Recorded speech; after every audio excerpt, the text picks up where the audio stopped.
2 Rois chapitre 2. Lorsque l'Éternel fit monter Élie au ciel dans un tourbillon, Élie partait de Gilgal avec Élisée. Élie dit à Élisée, « Reste ici, je te prie, car l'Éternel m'envoie jusqu'à Béthel. » Élisée répondit, « L'Éternel est vivant et ton âme est vivante. Je ne te quitterai point. » Et ils descendirent à Béthel.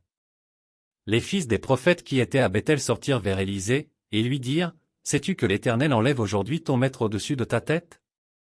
Et il répondit, « Je le sais aussi, taisez-vous. » Élie lui dit, « Élisée, reste ici, je te prie, car l'Éternel m'envoie à Jéricho. » Il répondit, « L'Éternel est vivant et ton âme est vivante.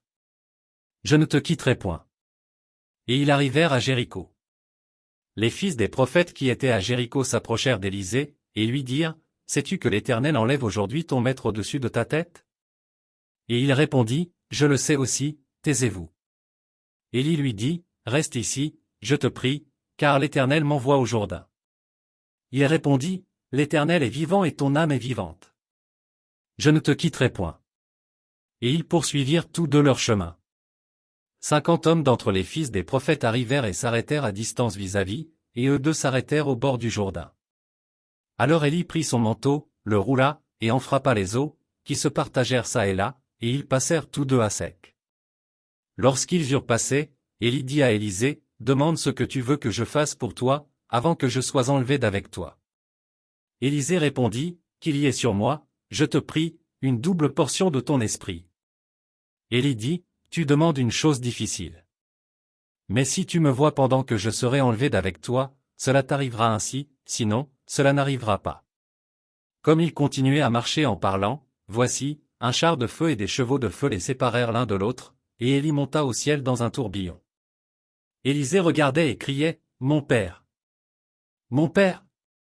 Char d'Israël et sa cavalerie !» Et il ne le vit plus. Saisissant alors ses vêtements, il les déchira en 2 morceaux. Et il releva le manteau qu'Élie avait laissé tomber.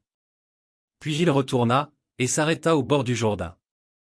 Il prit le manteau qu'Élie avait laissé tomber, et il en frappa les eaux, et dit, « Où est l'Éternel, le Dieu d'Élie ?» Lui aussi, il frappa les eaux, qui se partagèrent çà et là, et Élisée passa. Les fils des prophètes qui étaient à Jéricho, vis-à-vis, l'ayant vu, dirent, « L'esprit d'Élie repose sur Élisée. » Et ils allèrent à sa rencontre, et se prosternèrent contre terre devant lui. Ils lui dirent, « Voici, il y a parmi tes serviteurs 50 hommes vaillants, veux-tu qu'ils aillent chercher ton maître? Peut-être que l'Esprit de l'Éternel l'a emporté et l'a jeté sur quelque montagne ou dans quelque vallée. » Il répondit, « Ne les envoyez pas. » Mais ils le pressèrent longtemps, et il dit, « Envoyez-les. » Ils envoyèrent les 50 hommes, qui cherchèrent Élie pendant 3 jours et ne le trouvèrent point. Lorsqu'ils furent de retour auprès d'Élisée, qui était à Jéricho, il leur dit, « Ne vous avais-je pas dit, n'allez pas? » Les gens de la ville dirent à Élisée, « Voici, le séjour de la ville est bon, comme le voit mon Seigneur, mais les eaux sont mauvaises, et le pays est stérile. » Il dit, « Apportez-moi un plat neuf, et mettez du sel. » Et ils le lui apportèrent.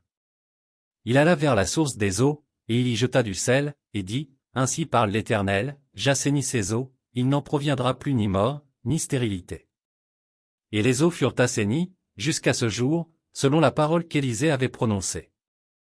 Il monta de là à Béthel, et comme il cheminait à la montée, des petits garçons sortirent de la ville, et se moquèrent de lui. Ils lui disaient, « Monte, chauve! Monte, chauve !» Il se retourna pour les regarder, et il les maudit au nom de l'Éternel. Alors 2 ours sortirent de la forêt, et déchirèrent 42 de ses enfants. De là il alla sur la montagne du Carmel, d'où il retourna à Samarie.